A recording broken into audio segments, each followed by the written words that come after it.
Now we're going to do a drawing activity. So the students have to make 2 copies of a drawing. So each of them will be given a drawing. Tushar and Aniruddha have shared that they're not good at drawing, so they get to draw a horse.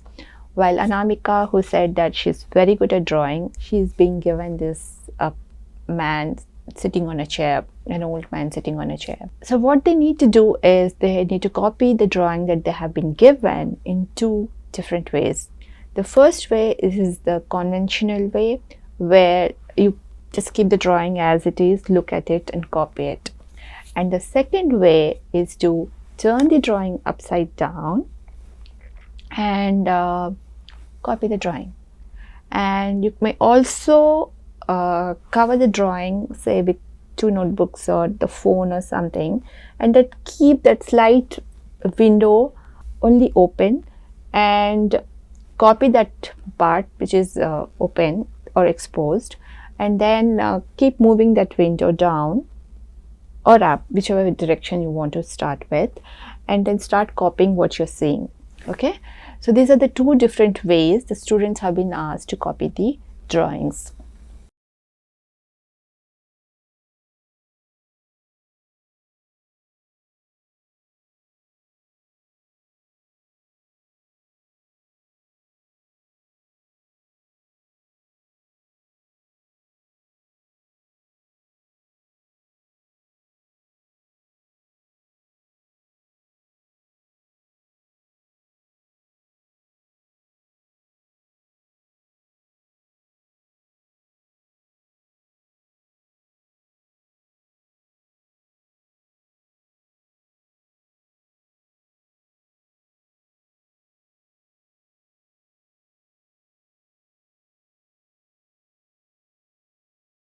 So when I like this was what I was given. So when I started, I already told I didn't know much drawing. So I thought I had no pressure. I just randomly started drawing and I finished first itself.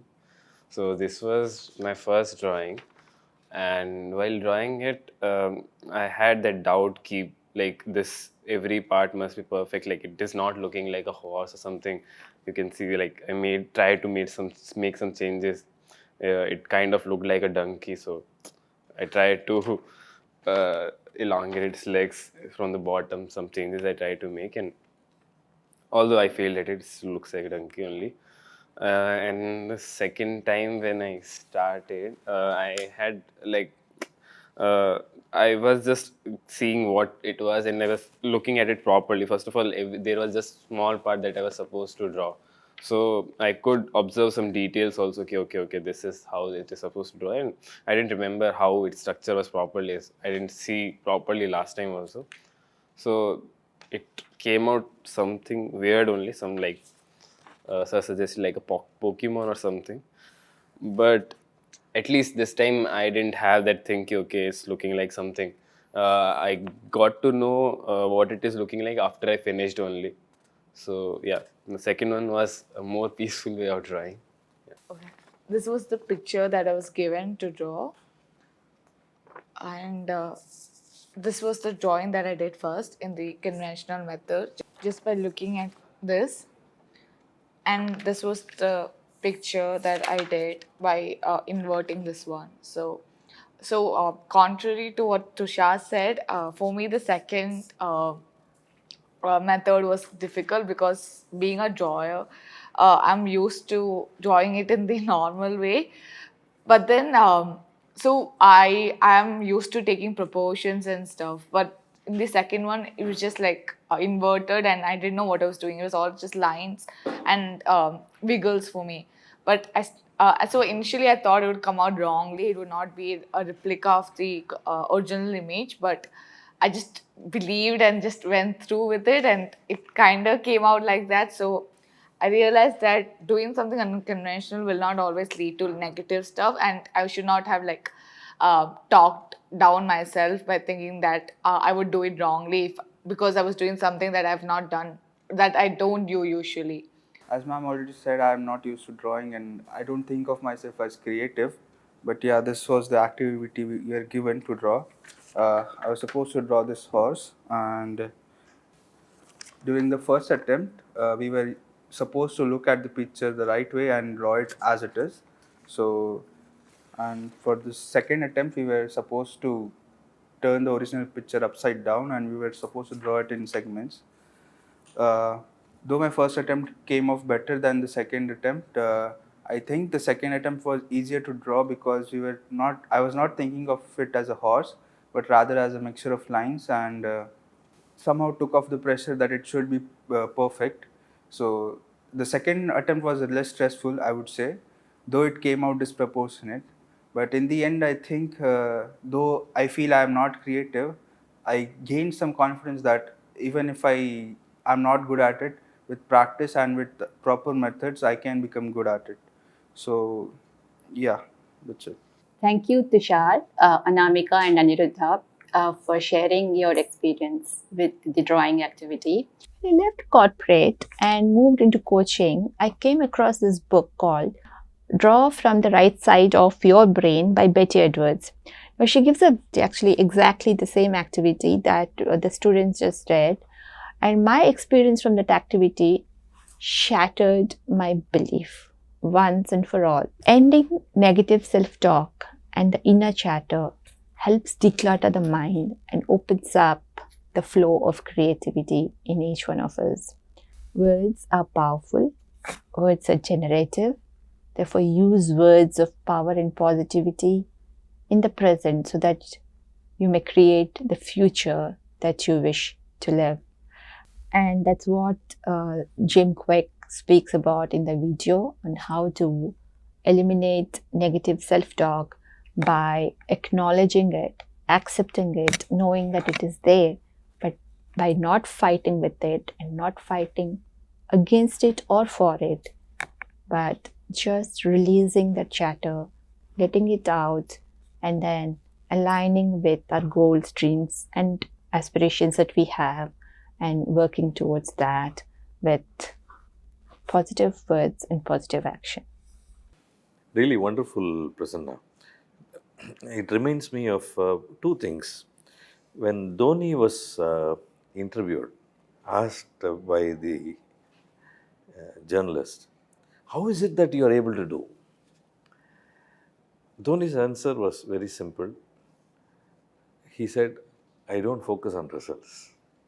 I focus on process. Right? What I need to do, standing there as a batsman, I will do.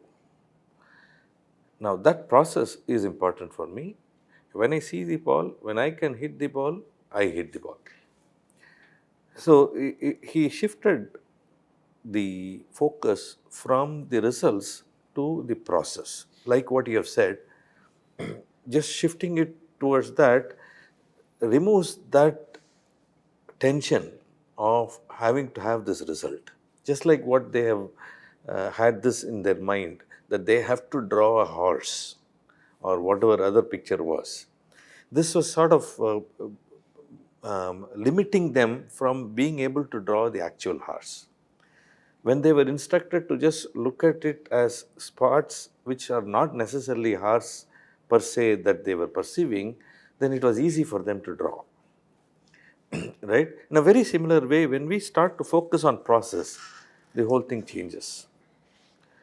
I remember back in 2005, I had to organize a huge conference. About 300 participants were going to participate from outside of India. And Honorable President of India at that time, Abdul Kalam, was going to inaugurate it. It was all tension. And things were not going well. I was perceiving that all things would be in order, etc., etc. It was not going well, as I saw it, and therefore a lot of tension. So one of my colleagues sat me up and said, why are you tensed up? You need to get this thing done, right? Okay. So now in the next 15 minutes, we are going to list out what all are going to be done. Okay. So I said, yeah, this has been done, that has been, that has been, that has been. I kept telling about so many things to be done. He said, okay, I'm now writing it down. And he said, okay, this will be taken care of by this person, we'll hire this particular person, etc., etc. When I looked at that list being completely covered, I was amazed. Oh my God, that's all. Tension was gone. Right? And it was a great learning exercise for me. And the entire event, the inaugural, went on like clockwork. Absolutely no difficulties here and there. Things went on so smoothly that I felt, oh my God, just listing it and going by that list was enough for me to accomplish what it was, rather than just worried so much about whether it will go well or not, etc., etc. Focusing on that list helped me crack it.